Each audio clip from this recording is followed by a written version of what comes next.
ಹೇಗಿದ್ದೀರಾ ಎಲ್ಲರೂ, welcome to online Kannadiga YouTube channel. ಮತ್ತು ಈ ವಿಡಿಯೋದಲ್ಲಿ ನಾನು ನಿಮಗೆ ನೀವು ನಿಮ್ಮ ಗೂಗಲ್ ಹಿಸ್ಟ್ರಿಯನ್ನು ಹೇಗೆ ಡಿಲೀಟ್ ಮಾಡ್ಬೋದು ಅಂತ ತಿಳಿಸಿಕೊಡ್ತಾ ಇದ್ದೀನಿ. ನಮಗೆ ಆನ್ಲೈನಲ್ಲಿ ಏನಾದರೂ ಇನ್ಫಾರ್ಮೇಷನ್ ಬೇಕಾದರೆ ನಾವು ಹೆಚ್ಚಾಗಿ ಯೂಸ್ ಮಾಡೋದು ಗೂಗಲನ್ನು. ಒಂದು ವೇಳೆ ನಾವೇನಾದರೂ ನಮ್ಮ ಗೂಗಲ್ ಅಕೌಂಟ್ಗೆ ಲಾಗಿನ್ ಆಗಿ ಸರ್ಚ್ ಮಾಡಿದರೆ ಆಗ ನಾವೇನು ಸರ್ಚ್ ಮಾಡ್ತೀವಿ ಅದೆಲ್ಲ ಇನ್ಫಾರ್ಮೇಷನನ್ನು ಗೂಗಲ್ ಸೇವ್ ಮಾಡ್ಕೊಂಡಿರುತ್ತೆ.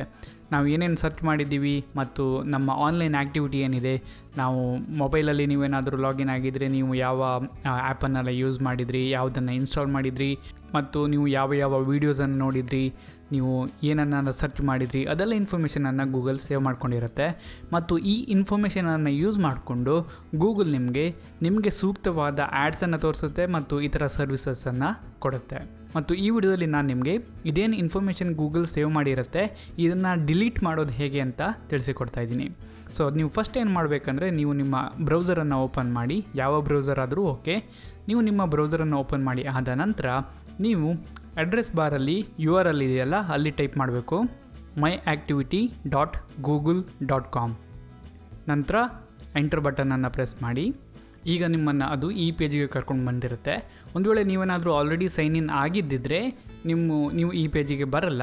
ನೀವು ಸೈನ್ ಇನ್ ಆಗಿಲ್ಲ ಅಂದರೆ ಇಲ್ಲಿ ಸೈನ್ ಇನ್ ಅಂತ ಒಂದು ಆಪ್ಷನ್ ಇದೆ, ಅದರ ಮೇಲೆ ಕ್ಲಿಕ್ ಮಾಡಿ ನಿಮ್ಮ ಇಮೇಲ್ ID ಮತ್ತು ಪಾಸ್ವರ್ಡನ್ನು ಎಂಟ್ರ್ ಮಾಡಿ ಸೈನ್ ಇನ್ ಆಗಿ. ನೀವು ಒಂದು ಸಲ ಸೈನ್ ಇನ್ ಆದಮೇಲೆ ನೀವು ಇಲ್ಲಿ ನೋಡ್ಬೋದು ಗೂಗಲ್ ಮೈ ಆ್ಯಕ್ಟಿವಿಟಿ ಅಂತ ಇದೆ. ಇಲ್ಲಿ ಎಲ್ಲ ಇನ್ಫಾರ್ಮೇಷನ್ ಇದೆ. ನೀವು ಇಲ್ಲಿ ನೋಡೋದಾದರೆ ನಾನು ಏನೇನು ಸರ್ಚ್ ಮಾಡಿದ್ದೀನಿ ಮತ್ತು ನಾನು ಯಾವ ವೀಡಿಯೋಸನ್ನು ನೋಡಿದ್ದೀನಿ, ಯಾವ ಟೈಮಲ್ಲಿ ನೋಡಿದ್ದೀನಿ, ಇದೆಲ್ಲ ಇನ್ಫಾರ್ಮೇಷನ್ ಇಲ್ಲಿ ಸೇವ್ ಆಗಿದೆ. ಸೊ ಇಲ್ಲಿ ನಾವು ಇದನ್ನು ಡಿಲೀಟ್ ಸಹ ಮಾಡ್ಬೋದಾಗಿದೆ. ಡಿಲೀಟ್ ಮಾಡೋದಕ್ಕೆ ನಿಮಗೆ ಒಂದು ಆಪ್ಷನ್ ಅಂದರೆ, ನೀವು ಯಾವುದಾದ್ರೂ ನೀವೇನು ಸರ್ಚ್ ಮಾಡಿದ್ರಿ ಒಂದೊಂದು ಐಟಮನ್ನು ಸೆಪ್ರೇಟಾಗಿ ಸಹ ಡಿಲೀಟ್ ಮಾಡ್ಬೋದು.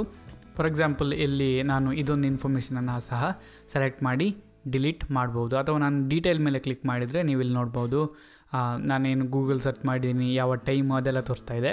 ನಾನಿಲ್ಲಿ ಡಾಟ್ ಮೇಲೆ ಕ್ಲಿಕ್ ಮಾಡಿದರೆ ನನಗೆ ಡಿಲೀಟ್ ಆಪ್ಷನ್ ಇದೆ. ನಾನು ಅದ್ರ ಮೇಲೆ ಕ್ಲಿಕ್ ಮಾಡಿದರೆ ಇದು ಒಂದು ಐಟಮನ್ನು ಡಿಲೀಟ್ ಮಾಡ್ಬೋದಾ ಅಂತ ಕೇಳ್ತಾ ಇದೆ. ನಾನಿಲ್ಲಿ ಡಿಲೀಟ್ ಬಟನ್ ಮೇಲೆ ಕ್ಲಿಕ್ ಮಾಡಿದರೆ ಅದು ಆ ಐಟಮನ್ನು ಡಿಲೀಟ್ ಮಾಡುತ್ತೆ. ಇದು ಒಂದು ಐಟಮಿಗೆ ಆಯಿತು. ಇದೇ ರೀತಿ ನೀವು ತುಂಬ ಸರ್ಚನ್ನು ಮಾಡಿರ್ತೀರ ತುಂಬ ಟೈಮಿಂದ. ಸೊ ಇದೆಲ್ಲವನ್ನು ಸಹ ಒಂದೇ ಸಲಕ್ಕೆ ನೀವು ಡಿಲೀಟ್ ಸಹ ಮಾಡಬಹುದು. ಅದಕ್ಕೆ ನೀವೇನು ಮಾಡಬೇಕಂದ್ರೆ, ಇಲ್ಲಿ ಡಿಲೀಟ್ ಆ್ಯಕ್ಟಿವಿಟಿ ಬೈ ಅಂತ ಹೇಳಿ ಒಂದು ಆಪ್ಷನ್ ಇದೆ, ಅದ್ರ ಮೇಲೆ ಒಂದು ಸಲ ಕ್ಲಿಕ್ ಮಾಡಿ. ಆಗ delete by topic or product ಅಂತ ಬರುತ್ತೆ. ಇಲ್ಲಿ ನೀವು ಡಿಲೀಟ್ ಬೈ ಡೇಟ್ ಮಾಡ್ಬೋದು. ಟುಡೇ ಅಂತ ಇದೆ, ಅಲ್ಲಿ ನೀವು ಡಿಲೀಟ್ ಮಾಡಿದರೆ ಇವತ್ತಿದು ಮಾತ್ರ ಡಿಲೀಟ್ ಆಗುತ್ತೆ. ಇದೇ ರೀತಿ ನಾವು ಅಲ್ಲಿ ಕ್ಲಿಕ್ ಮಾಡಿದರೆ ನಮಗೆ yesterday, last 7 days, last 30 days, all time, custom ಅಂತ ಆಪ್ಷನ್ ಇದೆ. ಅಲ್ಲಿ ನೀವು ನಿಮಗೆ ಯಾವತ್ತಿನ ರೇಂಜ್ವರೆಗೆ ಡಿಲೀಟ್ ಮಾಡಬೇಕಂತ ಇದೆಯೋ ಅದನ್ನೆಲ್ಲ ಡಿಲೀಟ್ ಮಾಡ್ಬೋದು. ನಾನಿಲ್ಲಿ ಆಲ್ ಟೈಮ್ ಸೆಲೆಕ್ಟ್ ಮಾಡ್ತೀನಿ, ನಾನು ಎಲ್ಲವನ್ನ ಡಿಲೀಟ್ ಮಾಡ್ತೀನಿ. ಇಲ್ಲಿ ಸಹ ನೆಕ್ಸ್ಟ್ ಆಲ್ ಪ್ರಾಡಕ್ಟ್ಸನ್ನು ಸೆಲೆಕ್ಟ್ ಮಾಡಿ. ಇದರಿಂದ ಎಲ್ಲ ಇನ್ಫಾರ್ಮೇಷನ್ನು ಡಿಲೀಟ್ ಆಗುತ್ತೆ. ಸೆಲೆಕ್ಟ್ ಮಾಡಿ ಆದ ನಂತರ ಡಿಲೀಟ್ ಅಂತ ಏನು ಆಪ್ಷನ್ ಇದೆ ಅದರ ಮೇಲೆ ಕ್ಲಿಕ್ ಮಾಡಿ. ಈಗ ಹೇಳುತ್ತೆ ಪರ್ಮನೆಂಟ್ಲಿ ನಿಮ್ಮ ಗೂಗಲ್ ಅಕೌಂಟಿಂದ ಡಿಲೀಟ್ ಆಗುತ್ತೆ ಅಂತ ಹೇಳುತ್ತೆ. ಡಿಲೀಟ್ ಅಂತ ಏನೋ ಆಪ್ಷನ್ ಇದೆ ಅದರ ಮೇಲೆ ಕ್ಲಿಕ್ ಮಾಡಿ.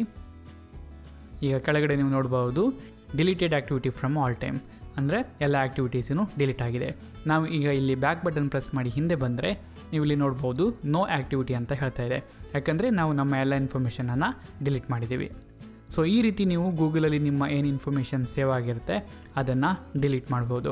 ಒಂದು ವೇಳೆ ನಿಮಗೆ ಈ ವಿಡಿಯೋ ಇಷ್ಟ ಆಗಿದ್ದಿದ್ರೆ ಲೈಕ್ ಮಾಡಿ ಮತ್ತು ನಿಮ್ಮ ಎಲ್ಲ ಫ್ರೆಂಡ್ಸ್ ಜೊತೆ ಶೇರ್ ಮಾಡಿ ಮತ್ತು ನಮ್ಮ ಯೂಟ್ಯೂಬ್ ಚಾನಲ್ ಆನ್ಲೈನ್ ಕನ್ನಡಿಗಕ್ಕೆ ಸಬ್ಸ್ಕ್ರೈಬ್ ಮಾಡಿ.